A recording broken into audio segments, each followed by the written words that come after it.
الإنسان من علق الذي علم بالقلم علم الإنسان ما لم يعلم أشهد أن لا إله إلا الله وحده لا شريك له وأشهد أن محمدا عبده ورسوله وحبيبه وخاتم النبيين والمبعوث رحمة للعالمين اللهم صل على حبيبنا وشفينا ومولانا أبي القاسم المصطفى محمد اللهم صل على محمد محمد وآل محمد اللهم صل على اللهم صل على محمد وآل محمد محمد وآل محمد اللهم صل على محمد وآل محمد وعلى آله وصحبه ومن تبعهم بإحسان إلى يوم الدين أما بعد.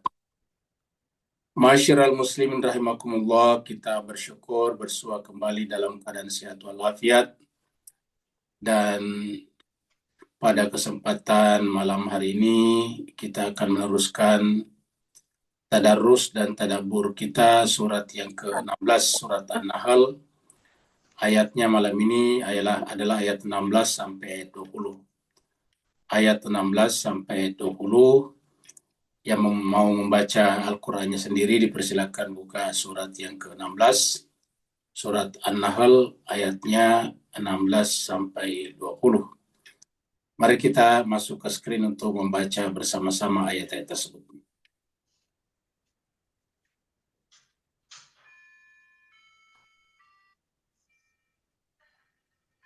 A'udzu billahi minasy syaithanir rajim. Bismillahirrahmanirrahim. أعوذ بالله من الشيطان الرجيم بسم الله الرحمن الرحيم وعلامات وبالنجم هم يهتدون وعلامات وبالنجم هم يهتدون أفمن يخلق كمن لا يخلق أفلا تذكرون أفمن يخلق كمن لا يخلق أفلا تذكرون وإن تعدوا نعمة الله لا تحصوها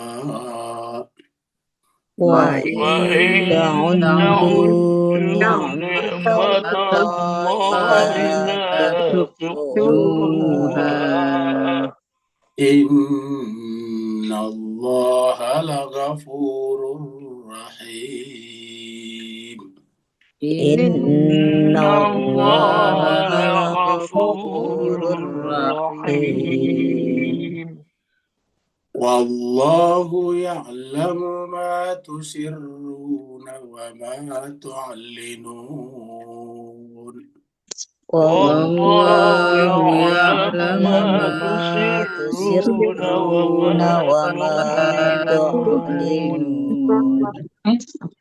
والذين يدعون من دون الله لا يخلقون شيئا والذين يدعون من دون الله لا يخلقون شيئا لا يخلقون شيئا وهم يخلقون لا يخلقون شيئا وهم يخلقون صدق الله العلي صدق الله العليم اللهم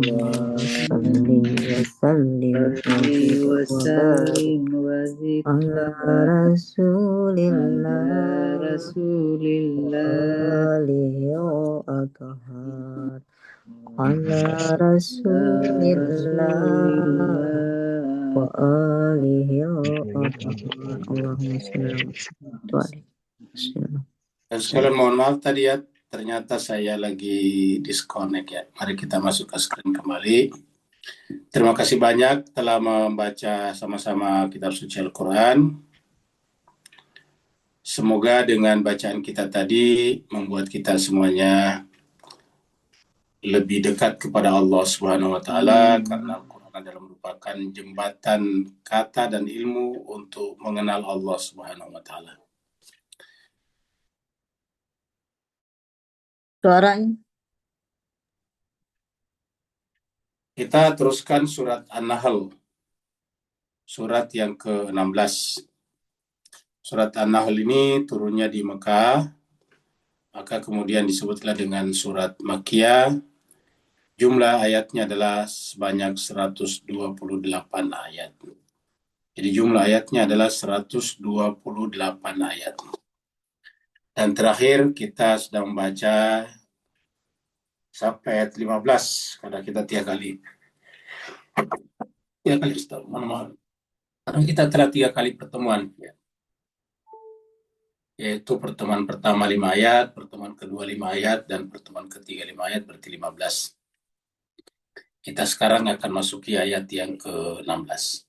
Sebelum kita lanjut ke ayat 16, mari kita ulangi dari ayat yang ke-15.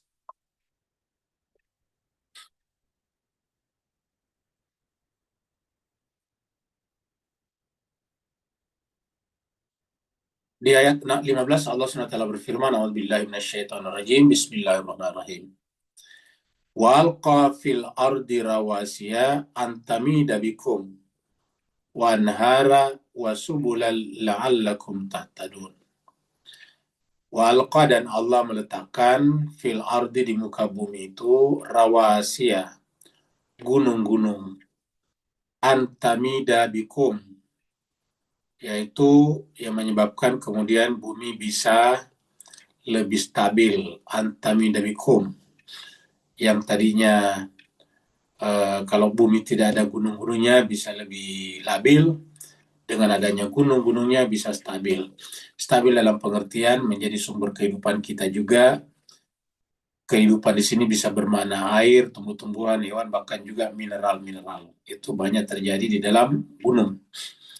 Maka kata rawasiya di sini adalah lebih umum dari kata jabalun. Ya. Kalau jabal itu lebih khusus, kalau rawasiya itu semua jenis gunung, pendek ataupun tinggi, sama saja rawasiya.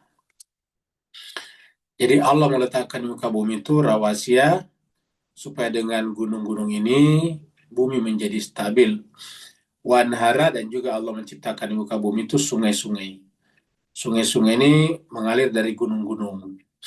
Wasubula, dan juga kemudian lahirlah jalan-jalan.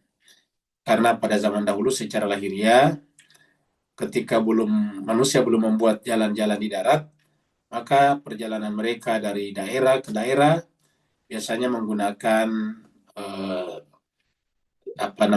menggunakan sungai-sungai. Jadi dari pedalaman yang jauh pakai sungai sampai ke lautan. Nanti lautan bergerak dari pinggir-pinggir untuk menuju kepada tempat yang lebih jauh. Jadi makanya dikatakan ada rawasiya gunung dan ada sungai-sungai. Kemudian lahirlah jalan-jalan. Untuk apa semuanya? La'allakum tahtadun. Karena ada kata-kata la'allakum tahtadun, maka otomatis kata rawasiya di sini, anhara di sini, subula di sini tidak boleh hanya berhenti pada makna lahiriahnya saja. Ada makna batinia, karena kata tahtadun mendapatkan petunjuk itu bukan hanya petunjuk dalam pengertian timur, barat, utara, selatan, tetapi terutama petunjuk untuk mengenal kebenaran. Dan itu hubungannya dengan jiwa atau batin manusia. Maka kalau diartikan secara batin, maka tentu gunung di sini bermakna batin juga, sungai-sungai bermakna batin, jalan-jalan pun bermakna batin. Ayat 16 berbicara tentang bintang-bintang di langit ya. Jadi kalau di langit itu sebetulnya tidak kosong. Seperti bayangan orang dulu itu di langit itu kosong. Ternyata di langit itu jauh lebih banyak lagi bintang-bintang dan planet-planetnya. Biasanya dalam bahasa kita sehari-hari, Kalau bintang-bintang itu diartikan sebagai planet yang mengeluarkan cahaya sendiri, seperti matahari. Sedangkan kalau tidak mengeluarkan cahaya sendiri, biasa disebut sebagai planet saja. Seperti misalnya bumi, kemudian seperti misalnya Mars, Jupiter, dan sebagainya, itu tidak mengeluarkan cahaya sendiri. Bulan juga adalah tidak mengeluarkan cahaya sendiri. Jadi ini adalah satelit-satelit saja. Ini adalah benda-benda angkasa yang tidak mengeluarkan cahaya. Wa alamatin, dan ada alamat. Jadi kita lihat dalam Al-Quran ada kata alamat. Ya. Cuma ini bentuknya jamak. Ya, kalau dijadikan tunggal ini, ya sama dengan alamat dalam bahasa kita. Jadi alamat, ya alamat. Di dalam bahasa kita tuh ini disebut alamat, mirip dengan bahasa Inggris address, di mana kita tahu tempatnya seseorang. Jadi alamatnya si A biasanya lengkap dengan jalannya di mana, gangnya di mana, kemudian desanya, kecamatannya, kota atau negerinya, bandar atau negerinya, lalu kemudian sampai ke negaranya. Itu adalah alamat. Alamat itu adalah petunjuk untuk sampai kepada sesuatu. Alamat namanya. Jadi petunjuk untuk sampai kepada menjumpai seseorang namanya alamat orang itu. Di alamat. Dan kita temukan dalam Al-Quran cuma satu kata alamat, cuma di sini saja. Biasanya kalau di tempat lain menggunakan kata tanda-tanda, itu menggunakan kata ayat. Ya, jadi ayat-ayat. Jadi ini satu-satunya kata alamat dalam Al-Quran kalau kita, sejauh yang kita ketahui. Ya. Jadi di sini diartikan tanda-tanda. Kalau tanda-tanda di tempat lain disebut dengan ayat. Dan kalau kata ayat itu banyak. Contohnya misalnya dalam Al-Quran dikatakan, misalnya wa min ayatihi an khalaqalakum min anfusikum azwaja litaskunu ilaiha wa ja'ala bainakum mawaddatan wa rahmah inna fi dzalika laayatin. Itu sama laayatin. Jadi permulaannya wa min ayatihi, dan di antara tanda-tandanya ditutup dengan kata-kata inna fi dzalika laayatin liqaumin yatafakkarun. Jadi kata ayat di sana merujuk kepada tanda-tanda juga. Tetapi apa bedanya ayat dengan alamat? Nah, kalau ayat itu tanda saja. Contohnya misalnya kalau ada awan bergumpal-gumpal di atas kita, itu tanda kalau hujan. Itu tanda kalau hujan akan datang. Itu tanda namanya. Tanda kalau hujan akan datang. Ya. Kalau misalnya badan kita biasanya panas, ya itu tanda namanya kalau kita mungkin akan demam, kita akan mungkin flu. Nah, itu adalah tanda. Jadi tanda-tanda itu namanya. Sedangkan kalau alamat adalah menuju kepada tujuan. Jadi beda sedikit antara ayat. Jadi kalau ayat menunjukkan tanda-tanda adanya sesuatu. Ya, misalnya tadi awan yang hitam, tanda adanya hujan di sana. Ada air hujan yang sudah mulai terbentuk di dalam awan tersebut. Sehingga menjadi semakin berat dan hitam. Lalu kemudian kalau semakin tebal, maka kemudian dia turun menjadi air hujan. Jadi seperti itu. Jadi yang namanya tanda seperti itu. Ya. Contohnya lagi misalnya kalau kalau pohon-pohon berbunga, keluar bunganya, kembangnya, itu tandanya bahwa kalau dia mau berbuah. Buahnya belum kelihatan, baru berbunga, tapi itu tanda kalau dia akan berbuah. Nah, itu namanya tanda. Sedangkan kalau alamat mengantarkan kita menuju kepada sesuatu. Jadi misalnya tadi kita mencari orang itu, kalau kita mau temui di mana, kita cari alamatnya. Nah, itu alamat.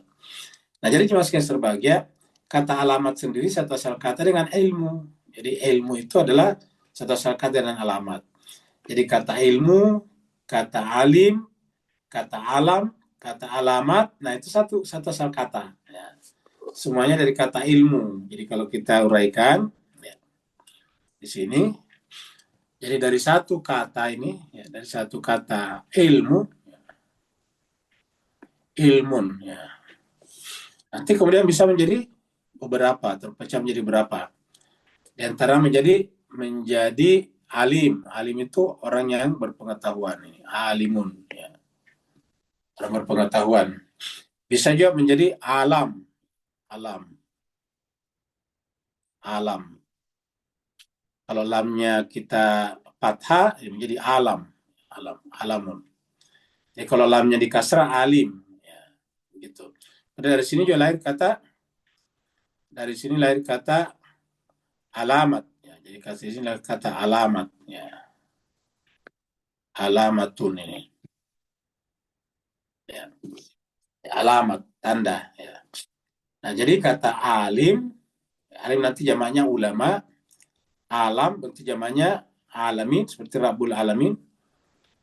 Kemudian lahir kata alamat. Ya. Dan dari sini nanti ya lahir kata maklum. Maklum. Ya, maklum, sesuatu yang diketahui. Ya. Nah, jadi ini satu asal kata semuanya dari sini. Ya. Dari kata ilmu. Nah, dari kata dasar alima ya'lamu, mengetahui. Jadi artinya semuanya bermakna sesuatu yang diketahui. Jadi untuk memahami siapa itu pencipta alam semesta atau Tuhan, kita harus punya ilmu. Ya harus punya ilmu. Artinya pengetahuan, kita harus mempunyai ilmu, sesuatu yang terkonsepsi di dalam pikiran kita, itu ilmu namanya. Jadi ilmu adalah sesuatu yang terkonsepsi dalam pikiran kita, ilmu. Orang yang berilmu, failnya, nama isim failnya adalah alim, orang yang alim ini. Ya. Jadi alim. Ya. Sedangkan sesuatu yang diketahui atau yang diilmui namanya alam. Ya. Jadi kalau alim adalah failnya, kita artikan di sini alam adalah maf'ulnya. Alam, sesuatu yang diketahui. Ya. Jadi ada orang berpengetahuan, ada sesuatu yang diketahui. Adalah alamat, yaitu petunjuk pengetahuan untuk sampai kepada sesuatu. Sampai kepada siapa? Sampai kepada alimul ghaibi wasyahada. Nanti Allah itu menyebut dia sebagai alim. Namanya alimul ghaibi wasyahada. Nah, kalau kita sudah mengetahui Tuhan, sudah ma'rifat, maka Tuhan itu bagi kita namanya maklum, sesuatu yang diketahui. Jadi maklum terwujud, terlaksana apabila sudah menyatu antara yang mengetahui dan diketahui. Al-ittihadu bainal alim wal ma'lum. Ya. Kalau sudah menyatu antara ini, ya, antara ini dan ini ya, menyatu antara alim yang mengetahui, ya, dan yang diketahui, maka lahirlah namanya ilmu di sini. Ya. Gitu. Nah, makanya biasanya di antara yang diketahui bisa Tuhan, ya, bisa juga alam. Ya. Dan dengan mengetahui alam, yang kita ketahui adalah pemilik alamat. Ya. Jadi alam menjadi alamat untuk sampai kepada dia. Oleh sebab itulah upaya pertama dan utama yang harus kita lakukan untuk sampai kepada Allah adalah ilmu. Jadi ilmu dulu. Itulah sebabnya ayat pertama turun adalah Iqra, perintah membaca. Dan dalam kata Iqra itu muncul kata ilmu di sana. Ya. Sana kata-kata alladzi allama. Allama itu adalah ilmu. Ya. Jadi dari kata ilmu, allama mengajarkan, ilmu namanya allama. Jadi semuanya dari sini nih. Dari sini lahir kata allama ya. Allama itu adalah mengajar. Allama ya. Allama ya. Allam itu artinya mengajar ya. Itu. Jadi alladzi allama bil qalam. Allamal insana malam ya'lam. Semuanya di situ. Maka yang pertama sekali adalah ilmu. Maka kita lihat sebuah negara atau masyarakat tetap tidak bisa punya kontribusi kepada seluruh manusia, kepada kemanusiaan, kalau hanya banyak berdoa ataukah beribadah saja dalam pengertian ibadah mahda. Ya, orang semua satu negara yang rajin sholat tidak menjamin bahwa negara itu bisa menjadi pemimpin peradaban, bisa menjadi petunjuk bagi kemanusiaan. Ya. Kenapa? Karena mereka tidak memiliki biasanya kapasitas kemampuan untuk itu karena ilmunya kurang. Ya, sedangkan negara-negara yang maju yang kemudian bisa menjadi rujukan banyak negara lain adalah negara yang tingkat keilmuannya sudah sangat tinggi. Ya. Jadi inilah dia pentingnya ilmu. Makanya begitu kita belajar Al-Quran, kalau berdasarkan asbabun nuzulnya ayat pertama turun adalah surat Al-Alaq. Dan surat Al-Alaq artinya surat yang berbicara tentang membaca. Seperti itu. Membaca hasilnya ilmu. Ya. Jadi ingat, kalau membaca hasilnya ilmu. Jadi kalau mau dapat apa ilmu? Ya membaca. Ya. Nah, kita kembali dulu ke sini tadi ya. Ya, jadi kita sudah lihat dari sini ya. Ya, kita lihat dulu sini bahwa wa alamatin jadi alamat. Wa bin najmi hum yahtadun. Jadi ada tanda-tanda, tanda-tanda itu alamat maksudnya, dan alamat itu butuh tanda-tanda untuk sampai. Contohnya misalnya kalau kita cari rumahnya orang pasti ada tanda-tanda juga. Jadi kalau untuk mencari alamat butuh tanda-tanda. Jadi tanda-tanda itu adalah petunjuk untuk sampai kepada alamat. Misalnya untuk sampai ke rumah seseorang. Biasa kita mengatakan tandanya ada pohon asam tua di dekat rumahnya. Jadi ada pohon asam yang sudah ratusan tahun yang ditanam sejak zaman kolonial dulu dan itu masih hidup. Maka kemudian kita sebut itu adalah tanda. Sedangkan jalan di mana rumahnya berada namanya alamat. Jadi alamat harus dibantu oleh tanda untuk mudah menemukan alamat tersebut. Nah, begitulah juga ini alamat. Di antara tanda yang bisa kita gunakan adalah bintang-bintang. Wa bin najmi hum yahtadun. Dan dengan bintang-bintang, maksudnya bintang-bintang itu adalah mereka bisa dapatkan petunjuk. Nah, kata bintang-bintang di sini, karena ini juga ada kata petunjuk, lagi-lagi mempunyai dua makna. Makna lahir dan makna batin.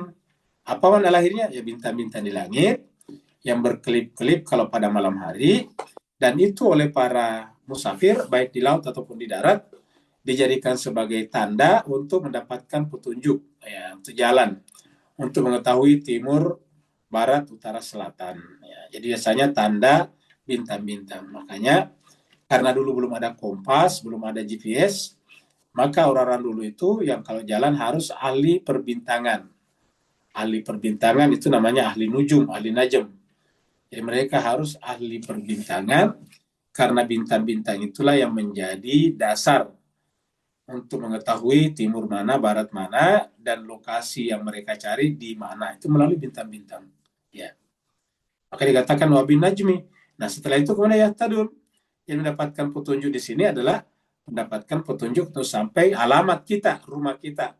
Karena kalau di padang pasir kita jalan kan tidak ada tanda-tanda lain, tidak ada tanda-tanda di darat. Semuanya sama padang pasir. Maka tanda-tanda yang kita gunakan di langit, namanya an-najm, ya seperti itu. Begitu ya kalau kita di lautan, lautan misalnya naik perahu, di tengah-tengah samudera yang luas itu tidak ada tanda-tanda. Ya, maka oleh sebab itulah biasanya para nelayan menggunakan lagi-lagi an-najm. Nah, itu makna lahiriahnya. Bagaimana makna batiniahnya? Makna batinnya itu adalah para manusia suci yang kemudian menjadi semacam pemberi cahaya kepada manusia. Ya. Maka an-najm itu bintang-bintang di sini adalah insan-insan suci, orang-orang maksum yang ditugaskan untuk memberikan petunjuk kepada manusia agar manusia mendapatkan petunjuk. Nah, kita lihat di sini ayatnya. Ini surat As-Sajdah surat 32, ayatnya 24. Allah berfirman, wa ja'alna minhum a'immatan. Dan kami jadikan dari kalangan manusia itu a'imah, imam-imam. Apa tugasnya imam-imam ini? Yahduna, mereka memberikan petunjuk, guidance kepada bi amrina, atas perintah kami. Jadi memberikan petunjuk bukan hawa nafsunya, bukan karena punya agenda-agenda politik, tapi memberikan petunjuk atas perintah kami. Wa ja'alna minhum a'immatan yahduna bima amrina. Kenapa Allah pilih mereka? Karena terbukti mereka adalah sabar. Lamma sabaru, tatkala mereka sabar. Wa kanu, dan adalah mereka bi ayatina, terhadap ayat kami, yuqinun, yakin. Nah, jadi terhadap Al-Quran dia yakin, bukan lagi iman, tapi yakin. Ingat, kata yakin ini lebih tinggi dari iman. Ya. Baru kemudian yakin. Yakinnya nanti kita sudah bahas kemarin, 3 macam. Yang pertama ada namanya ilmu yakin, ada namanya ainul yakin, dan terakhir hakul yakin. Ya, kita sudah lewati juga pembahasan ini. Nah, jadi ini adalah imam. Nah, tetapi apakah semua imam membimbing manusia kepada jalan yang benar berdasarkan perintah Allah? Tidak. Hati-hati, ada juga imam yang bermasalah di sini. Surat Al-Qasas 28 ayat 41. Ayatnya 28, maaf ya, suratnya 28 Al-Qasas ayatnya 41 ya. Nah, kita lihat sini. Wa ja'alnahum, dan kami jadikan mereka a'immatan. imam-imam. Yada'una mengajak manusia ila kepada anar. Jadi ada juga, ingat, hati-hati, ada imam juga yang mengajak manusia kepada neraka. Sebagaimana di sini juga ada imam juga yang mengajak kepada sorga. Waja'alna minhum a'immatan juga, imam juga di sini. Tapi imam ini memandu manusia karena perintah Allah, dan mereka memang orangnya sabar. Ya. Jadi para imam ini tidak pernah berhenti bergerak berbuat hanya karena mereka dianiaya. Kenapa? Karena mereka sabar. Makanya mereka inilah yang merupakan pasangan sempurna daripada Al-Quran. Karena dalam diri mereka tidak ada lagi rasa ragu, yang ada hanya keyakinan saja. Wa kanu bi ayatina yuqinun. Dan adalah mereka ini, mereka siapa? Imam-imam ini terhadap ayat-ayat kami yuqinun, mereka yakini. Sudah sampai pada tingkat seperti itu. Surat Al-Qasas 2841 ya. Sini juga ada juga mengajak kepada neraka nih. Wajalna wa imata yada'una ilan nar. Ini ada juga nih. Jadi kalau di sini tadi mengajak kepada atas perintah kami karena kesabarannya, dan mereka adalah yakin dengan Al-Quran, jadi mereka adalah pasangan Al-Quran. Maka di sini ada juga, yaitu a'imah juga, yada'una juga, mengajak juga, memanggil juga, tapi kemana? Ilan nar, ya, mengajaknya kepada neraka. Jadi tidak semua imam itu baik. Ada imam yang mengajak kepada surga dan ada yang mengajak kepada neraka. Ya. Maka siapa yang ikut kepada imam seperti ini, maka mereka pasti akan terajak ke dalam neraka. Dan yauma wal yaum, pada hari itu nantinya, al-qiyamati, wa yaumal qiyamah, pada hari kiamat, la yusarun, mereka tidak mendapatkan pertolongan. Jadi wa yaumal qiyamati la yusarun, pada hari kiamat mereka tidak bisa mendapatkan pertolongan lagi. Jadi jelas ya. Jadi walamatin wa binajmihum yahtadun. Nah, jadi berdasarkan tadi ayat-ayat itu, an-najm itu adalah imam-imam. Mereka adalah bintang-bintang di langit yang yahtadun. Dari mana tadi ayatnya? Nah, yaitu ayat ini tadinya surat As-Sajdah ayat 24, ada juga di surat 21, surat Anbiya ayat 73. Nah, sekarang kalau di sini surat As-Sajdah 24 mengatakan waja'alna minhum a'immatan yahduna bi amrina lamma sabar, maksudnya kepada sorga. Tapi ada juga imam yang bermasalah di sini, Al-Qasas ini 2841 mengatakan waja'alna, kami jadikan mereka a'immatan, imam-imam, yada'una, sayangnya mereka mengajak manusia ilanar, kepada neraka. Jadi berdasarkan ayat ini ada imam yang mengajak orang kepada neraka. Nah, kalau kita ikut kepada mereka, nanti kita akan ikut tidak dapat pertolongan nanti di akhirat, seperti dalam ayat ini, wa yaumal qiyamati la yusarun. Pada hari kiamat mereka tidak akan pernah dapatkan pertolongan. Sekarang kita lanjut.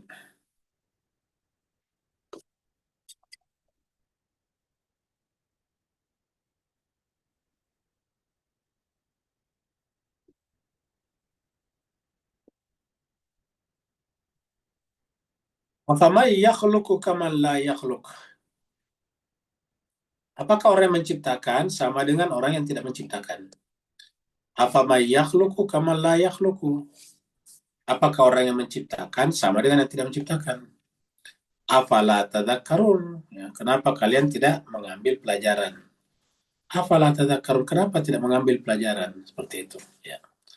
Jadi artinya kita disuruh berpikir, ini tadzakkar itu berpikir, belajar. Apa sama sesuatu yang menciptakan dan tidak menciptakan? Ya. Jawabannya tentu beda. Ya. Kalau dia menciptakan, tentu dia punya produk.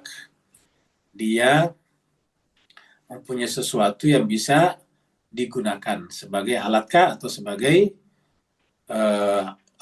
sebagai sumber pendapatan. Ya. Misalnya orang menciptakan mobil sebagai alat, tapi sekaligus sebagai sumber pendapatan kalau mobilnya banyak dijual. Nah, seperti itu.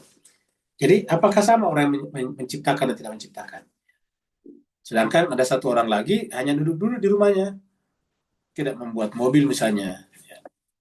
Maka daleman pun dia tidak punya, dia tidak buat. Nah, kesimpulannya menurut kita, kalau dia menciptakan, itu pasti kaya, pasti banyak kepemilikannya. Sedangkan kalau tidak menciptakan, ya tidak punya apa-apa. Jadi perbedaannya di situ. Satu yang punya banyak karena menciptakan, satunya tidak punya apa-apa. Jadi namanya tidak punya apa-apa. Nah, Tuhan bertanya apakah sama? Ya jawabannya tentu tidak sama. Karena menciptakan itu yang kreatif itu jauh lebih baik. Ya seperti itu. Nah, cuma Tuhan mengatakan afala tadakkarun, kenapa tidak mengambil pelajaran? Artinya kita harus belajar, kita harus bersama dengan mereka atau dia yang selalu menciptakan. Dan kita meninggalkan mereka yang layak luku, layak luk, tidak menciptakan. Karena kalau begini nanti dia akan menjadi beban bagi masyarakatnya. Sedangkan di sini adalah penanggung masyarakatnya. Nah, jadi dari sebab itulah dua kata-kata ini harus kita camkan, yaitu yakhluku dan la yakhluku. Ini surat Musyawarah, surat 42 ayat 49. Allah berfirman, lillahi mulkus samawati wal ard. Kepunyaan Allah lah kerajaan langit dan bumi. Jadi lillahi mulkus samawati wal ard. Kepunyaan Allah lah langit dan bumi. Yakhluqu ma yasha, dia Allah menciptakan apa yang dia kehendaki. Jadi dialah yang menciptakan, dan dia menciptakan apa yang dikehendaki. Manusia tidak bisa menciptakan apa yang dikehendaki. Manusia hanya bisa menciptakan apa yang dia mampu, ingat, bukan dikehendaki. Contohnya, kalau dia pembuat mebel, pembuat furniture, ya dia hanya bisa membuat furniture, pasti tidak bisa bikin mobil atau kereta. Sedangkan kalau dia orang teknik yang khusus untuk membuat mobil atau kereta, pasti tidak bisa misalnya membuat misalnya rumah sakit, ya, nggak bisa. Jadi masing-masing beda. Yang arsitek dia bisa bikin rumah sakit, tapi biasanya tidak bisa bikin perkebunan, ya, gitu. Nah, sedangkan Allah dia bisa segala-galanya, semua yang ada adalah dia punya. Jadi Allah mengatakan kepunyaan Allah lah kerajaan langit dan bumi. Ya. Kok bisa ramai sekali nih langit dan bumi, berbagai macam. Kita lihat misalnya di hutan-hutan, fauna dan flora dan fauna, itu ramai sekali, macam-macam adanya. Kenapa? Karena dialah yang menciptakannya.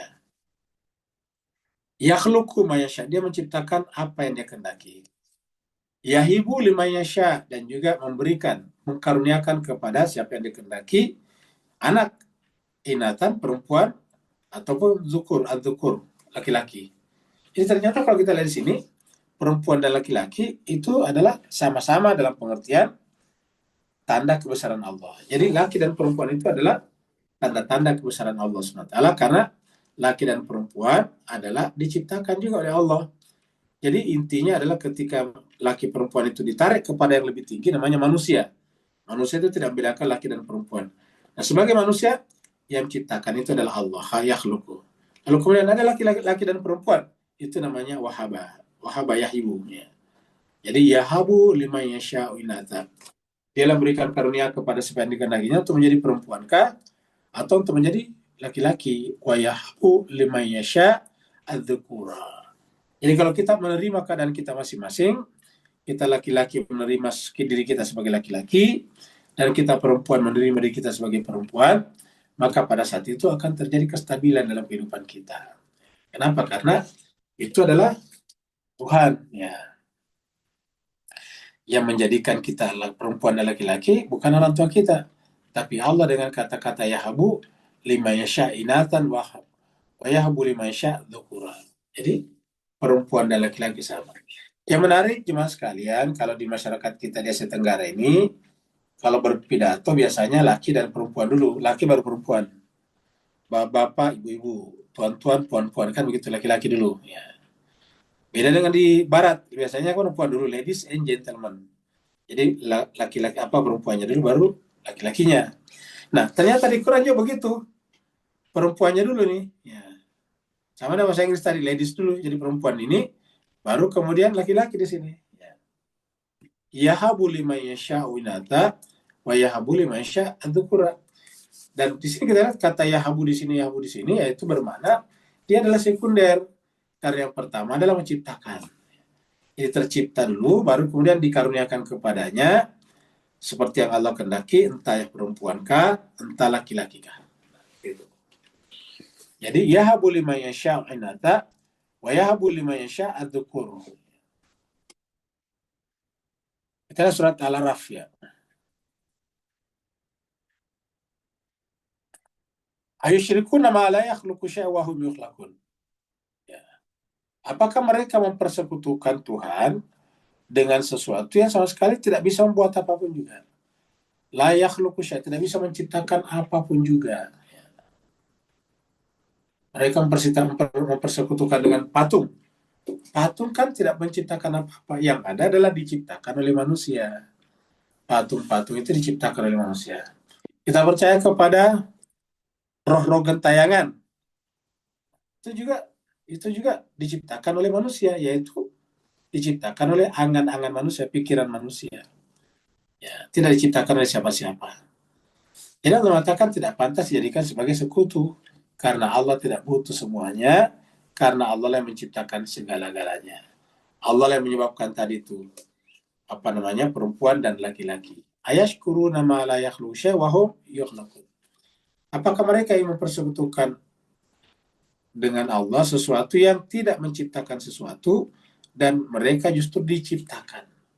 Ketika dia diciptakan tidak bisa menciptakan sesuatu yang lain. Kecuali kalau di program kayak AI misalnya AI. Jadi tidak ada satupun bisa menciptakan sesuatu yang lain kecuali Allah SWT. Seperti contohnya misalnya manusia bikin rumah, ya kan begitu. Anggap itu menciptakan, memang secara sehari-hari kita mengatakan menciptakan rumah itu atau kayak mendesain rumah itu. Tapi dari sisi Allah tidak ada yang baru di sana sebetulnya. Karena tidak akan ada rumah kalau tidak ada manusianya. Yang dibikinkan rumah kan manusianya. Ya, manusia itu apa? Manusia itu siapa? Makhluk yang lebih mulia daripada yang lain. Ya. Jadi ayusyrikuna ma la yakhluqu syai'an walau yukhlaqun. Maka mereka mempersekutukan Allah dengan sesuatu yang tidak menciptakan apapun. Sebaliknya mereka lah yang diciptakan. Ya. Mereka dibuat oleh Allah SWT.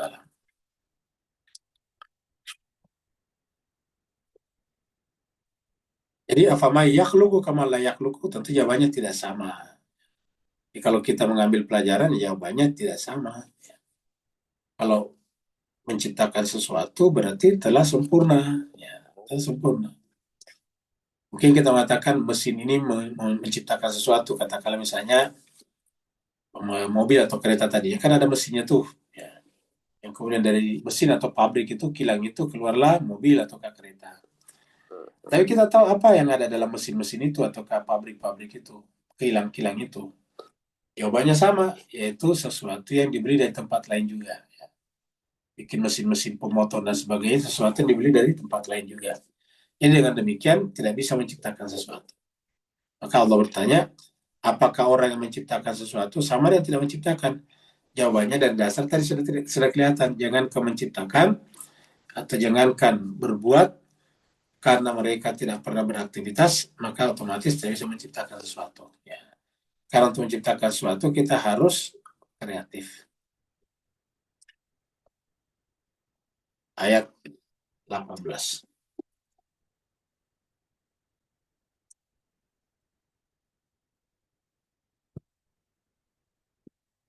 Allah berfirman, wa in ta'uddu nikmat Allah.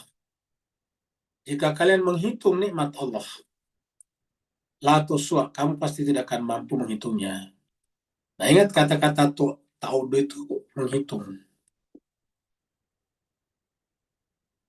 Tapi ada kata-kata la tuswa, tidak mampu. Ya, jadi dengan demikian, apa yang dimaksud di sini? Pertama disampaikan kata-kata ta'uddu itu adalah menghitung-hitung. Biasanya kalau dihitung-hitung itu adalah bersifat matematis atau bersifat materi, benda. Misalnya kita hitung mobil, mobil kan ada batasnya, 1.000 kah, 2.000 kah. Kita menghitung misalnya ikan-ikan di laut, itu bisa. Ya. Tapi di belakang sini ada kata la tusuk, kamu tidak akan sanggup menghitungnya. Berarti yang harus dihitung di sini bukan sesuatu yang sifatnya empirik, sesuatu yang sifatnya berada dalam ruang dan waktu. Ya. Bukan itu. Yang harus dihitung itu adalah sesuatu yang berada di luar itu, di luar jangkauan itu. Cuma memang ayat ini memang berlaku di situ juga. Nah, dari mana kita lihat di mas kalian kalau ini berlaku bukan hanya di dalam ruang waktu tapi juga di luar ruang waktu? Karena ada kata-kata la tusuk, kamu tidak akan sanggup menghitungnya. Kata-kata tidak sanggup menghitungnya kan berarti sesuatu itu tidak terbatas. Maka bagaimana kita yang fisiknya terbatas bisa belajar dari sesuatu atau seseorang yang tidak terbatas. Maka Al-Quran mengatakan, wa in ta'uddu nikmat Allah, jika kalian semuanya menghitung itu nikmat Allah, la tusu, pasti tidak akan sanggup menghitungnya. Kenapa? Karena bagaimana bisa menghitung sesuatu yang tidak terbatas? Tidak bisa. Nah, itulah nikmat Allah SWT. Jadi nikmat Allah ini tentu tidak merujuk kepada benda-benda saja. Kalau benda-benda kan bisa dihitung. Sebanyak-banyaknya uang seseorang bisa dihitung. Kita pernah dengarkan dulu ketika ada penangkapan oleh anti rasuah ya, kepada seseorang, maka kemudian itu bisa dihitung, ya, bisa dihitung apa yang dilakukannya. Jadi wa in ta'uddu nikmat Allah la tuhsuha, kamu tidak akan sanggup menghitungnya. Ya. Jadi di sini menghitung, tapi di sini tidak sanggup. Kan begitu, berarti ayat ini berlaku untuk alam lahir dan alam batin. Ya, seperti itu. Wa in ta'uddu nikmat Allah la tuhsuha. Saya tadi koruptor misalnya yang ditangkap oleh anti rasuah. Di rumahnya banyak sekali uang. Tapi tetap bisa dihitung oleh Kejaksaan Agung, oleh jaksa pada saat itu, Kejaksaan Agung. Kenapa? Karena bisa dihitung jumlahnya dipastikan 900 sekian miliar, hampir 1 triliun, kan begitu kan dihitung. Ya. Tetapi jelas-jelas di sini ada yang tidak bisa dihitung. Latoswa, nah, kalau tidak mampu menghitungnya, berarti ada nikmat yang bisa dihitung, ada nikmat yang tidak mampu dihitung. Nikmat yang bisa dihitung adalah seperti makanan, minuman, udara, itu bisa dihitung. Dihitungnya pakai matematika dan fisika. Tetapi ada yang tidak bisa dihitung. Contohnya apa? Contohnya ilmu. Ya. Terutama lagi nikmat Allah SWT. Nikmat Allah yang mana kalau begitu, kalau tidak bisa dihitung? Ya tentu tidak bisa dibayangkan dengan benda. Karena kalau benda bisa dihitung. Sedangkan di sini katakan la toswa, kamu tidak akan mampu menghitungnya. Contohnya ilmu. Siapa yang bisa menghitung ilmu yang ada di kepalanya? Tidak ada. Ya, dengan demikian latus itu baru ilmu. Nah, di atasnya ilmu tadi ada alimul ghaibi wasyahadah. Ada dia yang mengetahui rahasia langit dan bumi, itu dia tahu. Ya, dia tahu. Maka kemudian jemaah sekalian berbahagia, dialah yang kemudian yang disebut tidak terbatas. Karena kata-kata latus, kamu tidak mau menghitungnya. Siapa yang tidak mampu menghitungnya? Ya, dia Allah Subhanahu wa taala. Jadi kalau kalian menghitung-hitung nikmat Allah, la tuhsuha. Jadi yang dimaksud nikmat Allah di sini adalah yang bersifat batinnya yang tidak bisa dihitung. Kalau bersifat lahiriah pasti bisa dihitung. Sekarang dikatakan di sini la tuhsuha, tidak mampu kamu menghitungnya. Berarti nikmat Allah di sini bukan seperti misalnya makanan, minuman dan sebagainya. Tetapi nikmat Allah ini adalah berkaitan dengan kenabian, berkaitan dengan kepemimpinan setelah Nabi. Yang ini disebutkan di ayat-ayat lain. Coba kita lihat di sini misalnya. Kita lihat surat Ibrahim.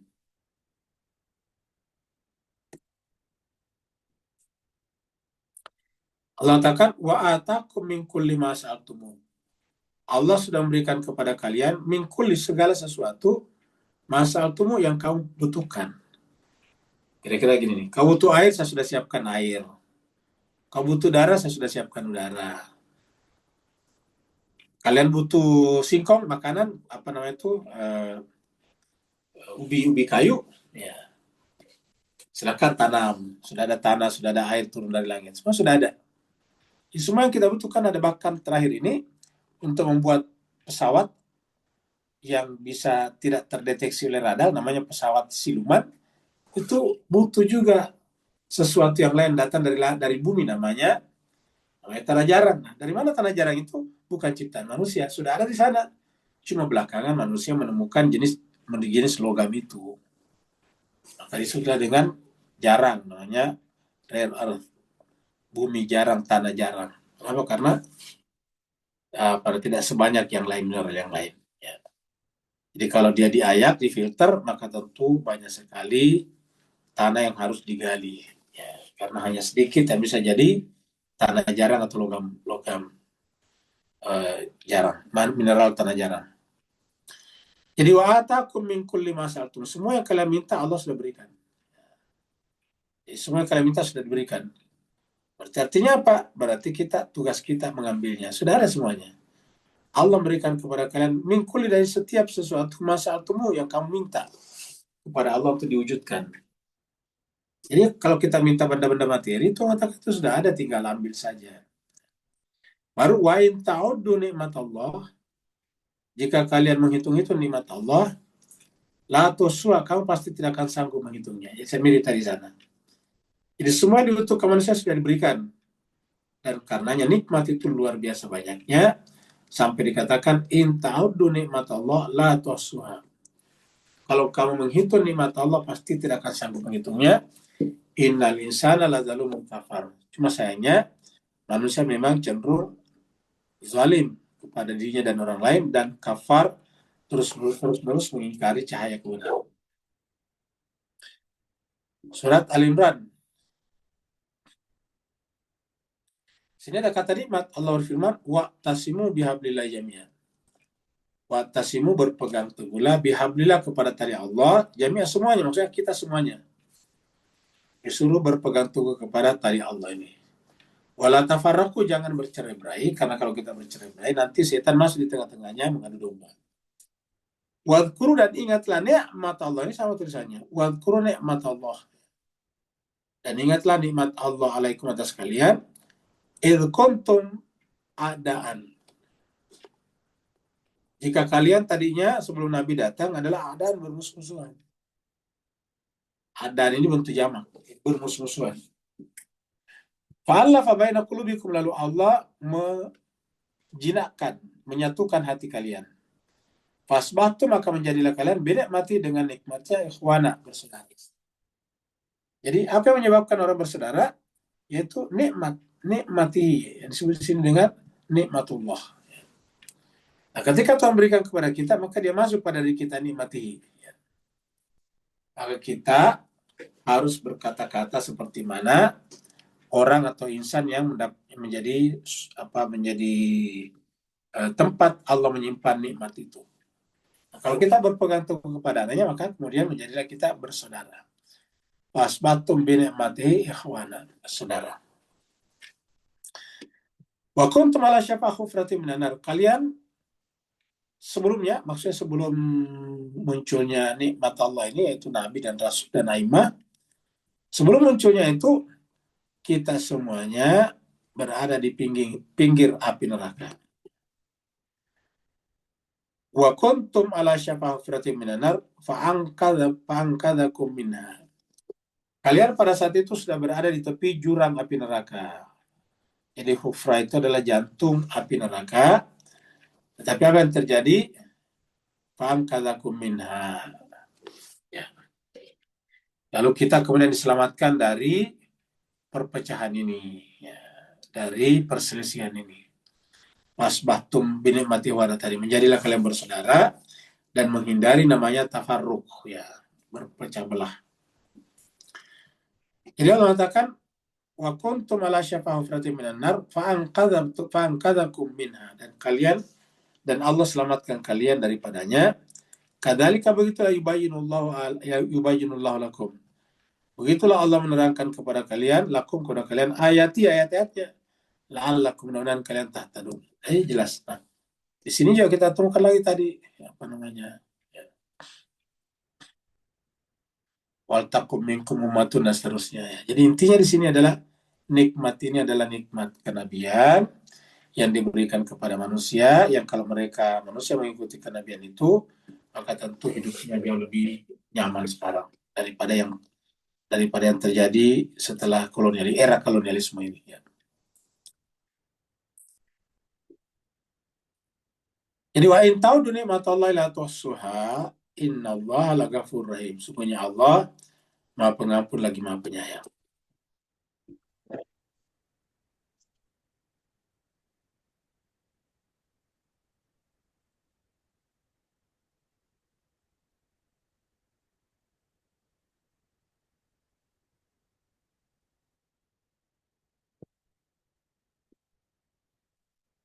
Wallahu ya'lamu ma tusirruna ma yu'linun, wa ma tu'linun. Ya. Dan Allah tahu apa yang kita simpan dalam benak kita dan apa yang kita ungkapkan. Manusia itu dari sisi pengetahuan cuma dua. Ada yang tersimpan di dalam pikirannya, benaknya, dan ada yang terucap keluar atau menjadi perbuatan. Kalau menjadi ucapan dan perbuatan namanya tulinun. Kalau tersimpan di benak sehingga kita saja yang tahu namanya tusirun. Jadi dulu di sini adalah tusirun dari kata sir, ya, ini. Tusiruna dari kata sir, kemudian ada tulinun dari kata iklan, pengumuman. Ya. Jadi Allah katakan karena Allah itu adalah menguasai segala-galanya, maka Allah itu ya'lamu juga mengetahui ma tusirun, apa saja yang kalian semua manusia rahasiakan, wa ma tu'linun, dan apa juga yang kalian lahirkan, ungkapkan. Jadi Allah mengetahui semuanya. Tidak ada tempat bagi kita untuk lari. Beda misalnya dengan kelelawar atau hewan yang lain. Kelelawar hanya bisa hidup di malam hari. Tidak bisa melihat kalau siang hari. Makanya dia di siang hari bergantung di pohon-pohon. Sebaliknya hewan lain seperti misalnya kambing, misalnya sapi. Ya, melihatnya di siang hari dan tidak melihat di malam hari. Gitu. Nah, jadi sama juga dengan ini. Ada yang kita rahasiakan, ada yang kita ungkapkan.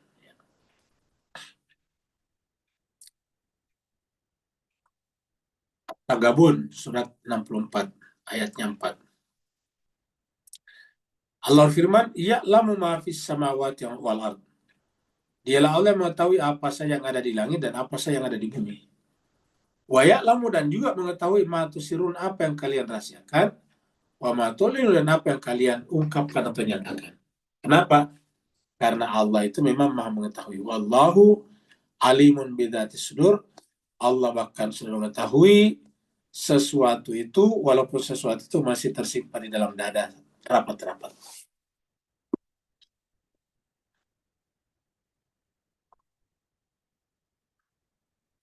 Jadi wallahu ya'lamu ma tusiruna ma tulinun. Jadi apa saja. Jadi kalau kita merasakan sesuatu hanya bisa menyembunyikan sesuatu itu dari orang lain. Tetapi kalau berkaitan dengan Tuhan tidak bisa, karena Allah tahu semua yang ada di dalam benak kita. Jadi belum terlaksana, belum terucap, Tuhan sudah tahu, oh di kepalanya orang ini seperti ini. Ya, seperti itu.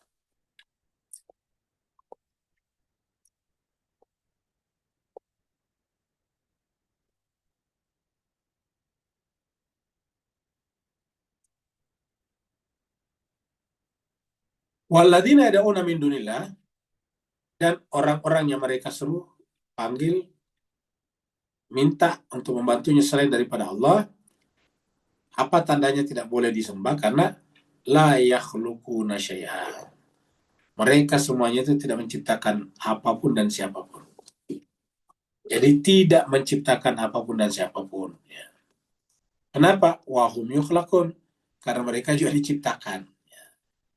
Jadi mereka juga diciptakan. Katakan misalnya ada mesin pembuat chips. Itu kan yang lagi canggih sekarang AI. Nah, AI itu punya chips yang sangat handal. Ya. Sekarang disebut dengan chips. Katakanlah misalnya dipakai untuk AI. Nah, tapi namanya chips itu dibuat juga. Ada namanya mesin litografi. Ya. Mesin litografi ini adalah khusus untuk buat chips seperti itu. Nah, tetapi apa yang terjadi? Chips ini kan membuat AI atau kayak robot-robotan itu humanoid. Nah, tapi kalau tidak diprogram, tidak diisi promnya, tidak bisa menjadi sesuatu. Ya, seperti itu. Makanya seperti mana tadi manusia bisa menciptakan apapun, bisa menciptakan chips, tapi dianya tidak bisa menciptakan apapun, bahkan yukhlaqun. Ya, jadi tadi chips itu sebetulnya tidak bisa diciptakan dalam pengertian kita penciptanya kemudian terbebas. Ya, kita selalu bersama dengan ciptaan itulah Allah SWT. Jadi walladzina yad'una min dunillah la yakhluquna syai'an wa hum yukhlaqun. Ya. Surat An-Naml. Ya. Surat An-Naml surat 27 ayat 25. La yasjuduna lillah, mereka tidak sujud kepada Allah. Alladzi yukhrajul khaba'a fis samawati wal ardh. Mereka tidak sujud kepada Allah. Siapa Allah? Yaitu zat yang yukhriju, mengeluarkan al-khaba'a, bunyi kayak trompet itu bunyinya khaba'a. Fis samawati, di langit, bentuk jamak, wal ardi, dan bumi. Jadi mereka tidak sujud kepada Allah yang bertanggung jawab dalam mengeluarkan yang mati dari yang hidup kepada yang mati. Begitu dengan al-khab'ah, ya, tersembunyi di langit dan di bumi. Wa ya'lamu ma tukhfuna wa ma tu'linun. Bahkan Allah tahu apa yang kalian rahasiakan, sembunyikan. Kalau tadi di ayat yang kita bahas surat An-Nahl itu adalah ma tusirruna wa ma tu'linun. Kalau di sini ma tukhfuna wa ma tu'linun. Jadi kata-kata tukhfuna ini memang maknanya sama dengan yang pertama tadi itu tusirruna, ya, menyembunyikan. Begitu wa ma tu'linun, dan apa yang kalian ungkapkan, lahirkan, ya. Dari kata tu'linun ini dari kata i'lan, ya. Dan itu adalah pengumuman. Kata dilahirkan di sini diungkapkan secara jelas, ya.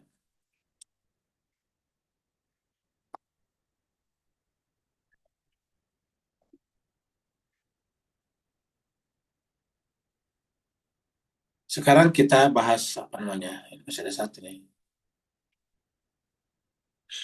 Ini tadi, ya, ini harus yang belum masuk yang belum sampaikan.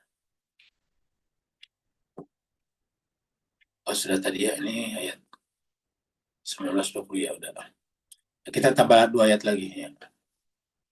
Wattakhadhu min dunillahi alihatan. Mereka menjadikan selain daripada Allah itu alihat, Tuhan-Tuhan. Yang Tuhan-Tuhan mereka itu la yakhluquna syai'an, tidak pernah menciptakan apapun juga. Wa hum yukhlaqun, sebaliknya mereka lah yang diciptakan, ya. Wala yamlikuna li anfusihim, dan mereka bahkan tidak memiliki dirinya sendiri. Ya, tidak ada di antara kita memiliki dirinya sendiri. Karena kita sampaikan, kalau kita memiliki diri kita sendiri, maka otomatis kita bisa tidak sakit. Kami memiliki diri sendiri. Kita pasti pintar. Kami miliki sendiri. Maksudnya pintar itu gampang menghitung misalnya. Tapi ternyata kan diri kita ini bukan kita yang punya. Kita masih mau muda tetapi sudah tua. Ya. Kita mau misalnya laki-laki, jadinya kita perempuan. Kita menjadi perempuan, tahunya kita laki-laki. Tidak ada yang mengetahui semuanya. Itu hanya Allah yang tahu. Ya. Jadi dia Allah yang melakukan itu. La yakhluquna syai'an wa hum yukhlaqun. Mereka lah yang diciptakan. Sampai la yamlikuna li anfusihim. Bahkan tidak bisa memiliki atau menangkal mudarat yang akan datang kepadanya. Begitu ya, tidak bisa mempercepat manfaat yang akan datang kepadanya. Ya. Jadi mudarat dan manfaat ini juga dari alam. Wala yamlikuna mautan wala hayatan wala nusyuran. Dan mereka tidak mampu mematikan dan menghidupkan. Ya. Wala nusyura, juga tidak bisa membangkitkan nanti dalam bangsa. Jadi hanya Allah yang bisa melakukan itu. Maka masuk akal kalau hanya Allah yang berhak kita sembah. Ayat 73. Surat Haji, ya. Ini surat Haji ayat 73.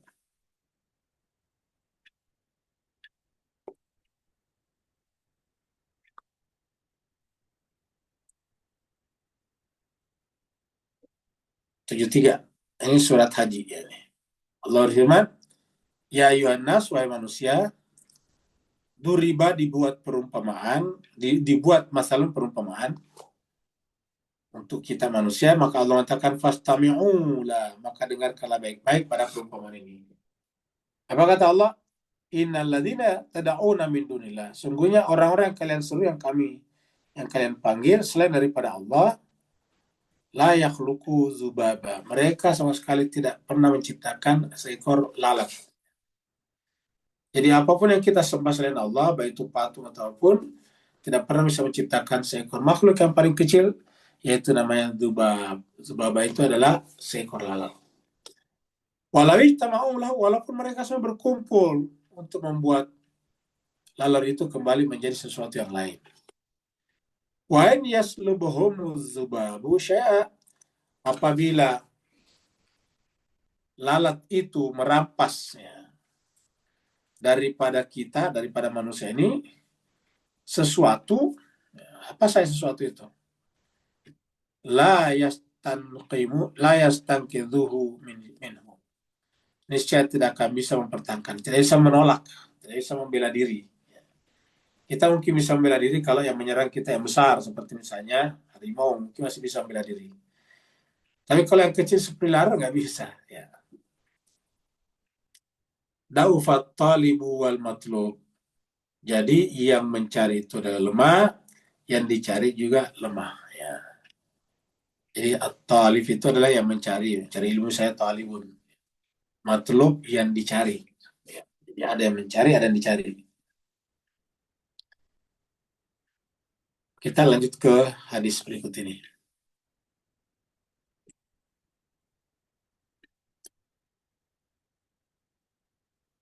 Ya, kita lanjut ke hadis ya. Belum kita diskusi. Ini adalah berkenaan dengan beriman kepada bintang-bintang. Apa yang terjadi kalau beriman kepada bintang-bintang? Nah, di sini kita ada cerita sedikit ya.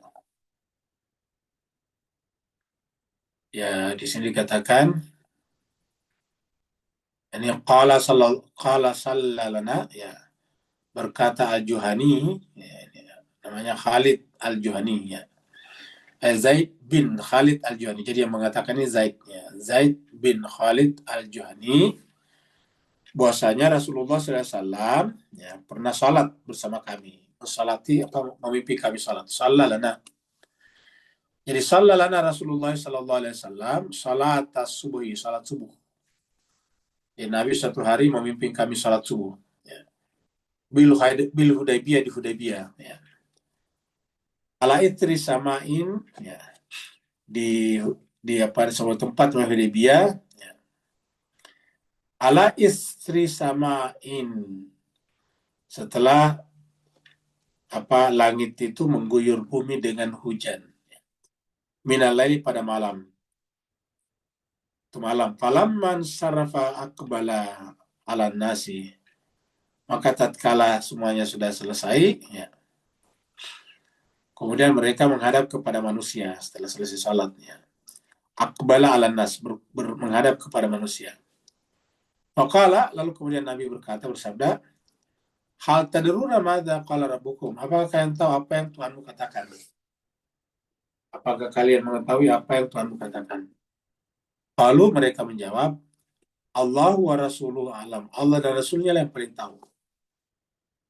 Jadi Allah dan Rasul yang paling tahu. Kalau kemudian mereka berkata, asbaha min ibadi mu'minun. Ini adalah yang berkata Rasulullah ya. Kalau Rasulullah. Jadi asbaha min ibadi mu'minun bi wa kafirun. Fa'amma man qala mutirna. Jadi kita terjemahkan dulu dari sini. Jadi umatku itu ini hamba hambaku kata Tuhan, itu di waktu pagi bisa mukmin dengannya, bisa kafir ya. Jadi pada pagi hari itu bisa iman, bisa kafir ya, tentu sore juga begitu. Jadi bisa beriman, bisa kafir berdasarkan ayat ini ya. Jadi bisa beriman, bisa juga tidak beriman ya. Lalu kemudian dikatakan fa'amma man qala mutrina. Bagaimana mengetahui beriman dan tidak berimannya? Di sini dikatakan fa'amma man qala, apabila atau siapa saja mengatakan mutirna bifadlillahi wa rahmatih, kalau dia mengatakan pada saat kehujanan kami dapat hujan ataukah kami mendapati hujan sebagai karunia Allah dan rahmatnya. Jadi kalau ada hambaku yang begitu hujan turun, dia katakan mutirna bifadlillahi wa rahmatih. Mutirna itu dihujani, hujan. Hujan yang turun kepada kami adalah semata-mata karena karunia Allah dan rahmatnya. Nah, kalau berkata begitu, fadzalika mu'minun bi, maka itulah orang beriman kepada aku, kata Allah di dalam hadis ini. Ya. Ini kan firman, berarti tidak diskusi namanya. Nah, siapa yang mengatakan bahwa kalau hujan itu adalah karunia dari Allah dan rahmatnya, maka dia mukmin. Wa kafirun bil kauki, sementara mereka yang tertutup hatinya terhadap kaukab, itu bintang yang terang. Wa amma man qala binau'i kada wa kada, sebaliknya siapa yang mengatakan tadi, yang mengatakan bahwa semuanya dari Allah, rahmat dan karunia-Nya. Sebaliknya kalau ada yang mengatakan wa amma man qala binau'i ya.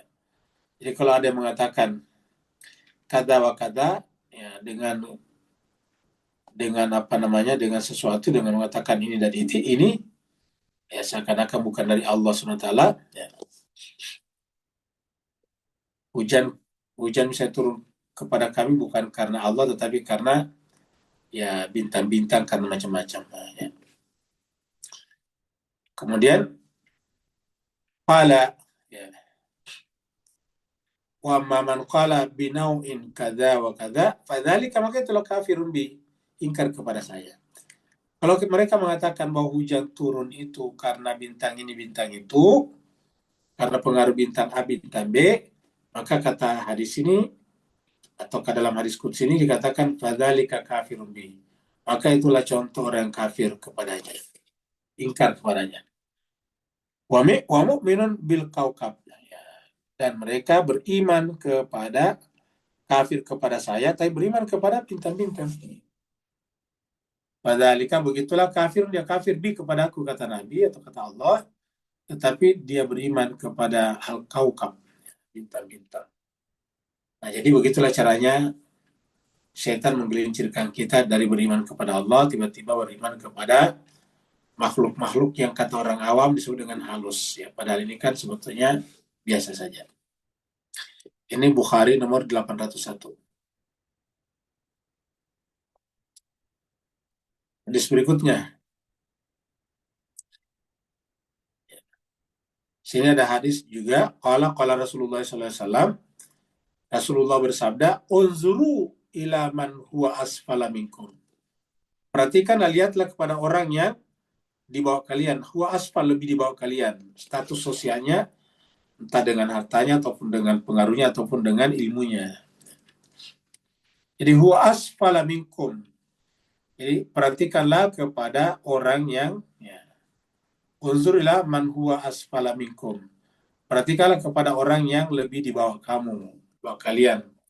Wala tanzur, sebaliknya jangan melihat, memperhatikan ila man huwa fauqakum, kepada mereka yang statusnya lebih di atas kalian. Ya. Jadi jangan kita melihat ke atas, lihatlah ke bawah berdasarkan ayat ini. Apa sebabnya? Fa'innahu ajdaru alla tazdaru ni'matallah. Karena kalau itu kalian lakukan, ya, nah maka ajdaru alla tazdaru ni'matallah itu lebih layak, ya, untuk tidak meremehkan alla tazdaru nikmat Allah SWT. Nah, jadi kesimpulannya kalau kita melihat, jangan melihat ke atas, kita lihat ke bawah sehingga kita bersyukur. Nah, kita lihat di bawah, bukan di atas. Kalau kita di atas, ya kita lihat kita nanti korup. Kita bisa melakukan berbagai macam trik-trik manipulatif. Ya. Jadi janganlah lihat ke atas, lihatlah ke bawah. Kalau kaitannya dengan kondisi atau keadaan di sekitar kita, lihatlah ke bawah. Kalau ternyata dengan melihat ke bawah, maka itu lebih menambah kenikmatan Allah Subhanahu wa taala. Ya, tidak ada yang pantas bagi orang seperti itu kecuali nikmat Allah Rabbul Alamin. Ini hadisnya Ibnu Majah nomor 4132. Yang mau bertanya dipersilakan. Waalaikumsalam. Waalaikumsalam warahmatullahi wabarakatuh. Silakan Pak Nur. Alhamdulillah, barakallahu fi ardi wa jalla. Sallallahu Muhammad wa alihi wa ajil. Ya baik ya Ustaz. Bismillahirrahmanirrahim. Ustaz, kembali kepada filsafat di balik tafsirat ayat 15-16 tadi, Ustaz. Bolehkah kita terbalikkan analogi secara metaforikal bahawa petunjuk itu akan mengakibatkan petunjuk Allah akan mengakibatkan apabila kita dapat bahawa kesedaran kita tinggi menggunung, dan ini akan mengalirkan, dan air kita dah belajar sebelum ni, dia adalah satu oknum yang boleh menjelma dalam bentuk sungai, air, ais ataupun vapor yang tak nampak tapi tetap wujud dan ada, dan ini akan mengalir tanpa dapat stop batu, pokok, apa-apa, sebab air itu bersifat boleh tembus sini sana. demi nak menuju ke arah lautan luas yang tak bertepi tadi. Dan lautan tu sendirilah adalah satu tempat berkumpulnya air-air tadi untuk menguap ke arah langit tadi kembali. Dan ini pesanan-pesanan yang buat kita ambil kira dalam kita menuju alamat-alamat Allah tadi. Yang zaman kita Imam Mahdi alaihissalam. Barakallahu fi afwan Ustaz. Ya, jadi jemaah sekalian berbahagia, menarik ya. Jadi bahwasanya kita semuanya ini mengikuti jalan kembali kepada Allah. Kita suka atau tidak suka. Tetapi agama datang kepada kita untuk mengajari kita agar kita kembali kepadanya dalam keadaan suka, dalam keadaan ridho, dalam keadaan berjuang untuk itu. Jadi kita kembali kepadanya. Ini yang kita sebut dengan suluk, atau bahasa kita paling jelas innalillahi wa inna ilaihi rajiun. Nah, Allah itu bagaikan samudra yang tak bertepi. Ya. Dan semua yang ada ini adalah dari samudra, dari Allah juga. Seperti yang kita sebutkan tadi, bagaimana bisa ada tumbuhan? Itu tadi, air laut menguap, lalu kemudian menjadi hujan menyiram bumi yang tadinya kering, lalu kemudian lahirlah tumbuh-tumbuhan, lahirlah hewan-hewan, lahirlah kita manusia untuk menggunakan mereka semuanya. Jadi itu adalah samudra. Nah, begitu ya, kita ini dari Allah, semuanya dari Allah. Ya, seperti mana laut. Walaupun dia menguap setiap hari, kan lautan tidak berkurang airnya, bahkan semakin bertambah karena es di utara kemudian menguap atau mencair. Nah, jadi seperti itulah juga. Nah, kita ini ibarat hujan, karena kita ini kan dari Allah juga. Dari air itu adalah, air hujan itu kan dari samudra juga. Nah, sekarang setelah turun hujan, air ini, anggaplah kita ini air, ya, kan mencari jalan lagi kembali ke samudra untuk kembali kepada Allah. Tetapi ada tetapinya. Dalam perjalanan dari gunung atau dari daratan menuju kepada lautan, itu harus memiliki manfaat. Jadi orang di dalam pandangan suluk Islam atau dalam pandangan spiritual Islam, itu harus dalam perjalanan kembali kepada Allah harus memberikan manfaat sebanyak-banyaknya. Seperti tadi misalnya air dari gunung mengalir ke samudra. Waktu mengalir ke samudra itu memberikan manfaat, yaitu menghidupkan tumbuh-tumbuhan. Tumbuh-tumbuhan hidup menghidupkan hewan-hewan. Begitulah seterusnya. Nah, nanti kemudian air itu tetap jalan ke samudra. Jadi pada saat jalan ke samudra, di dalam perjalanannya itu memberikan kehidupan kepada sebanyak mungkin makhluk. Nah, artinya bagi kita, walaupun menempuh jalan menuju kepada Allah, suluk namanya, maka dalam perjalanan kita ke sana harus menimbulkan manfaat sebanyak-banyaknya kepada lingkungan sekitar kita, baik lingkungan alam ataupun lingkungan manusia. Makanya kemudian Nabi berkata, khairukum anfa'un nas. Yang paling bagus di antara kalian, yang paling baik di antara kalian manusia adalah yang paling banyak manfaatnya bagi manusia. Jadi menempuh jalan suluk, menempuh jalan spiritual kembali kepada Allah tidak berarti melupakan tugas-tugas sosial dan kemanusiaan kita. Seperti itu. Jadi harus memberikan manfaat sebanyak-banyaknya, harus sambil kita berjalan kembali kepada samudra. Ada lagi yang lain?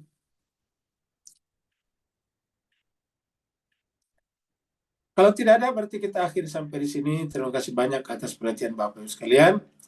Mohon maaf atas segala kekurangan. Wa'alafu minkum. Wassalamualaikum warahmatullahi wabarakatuh. Waalaikumsalam warahmatullahi wabarakatuh.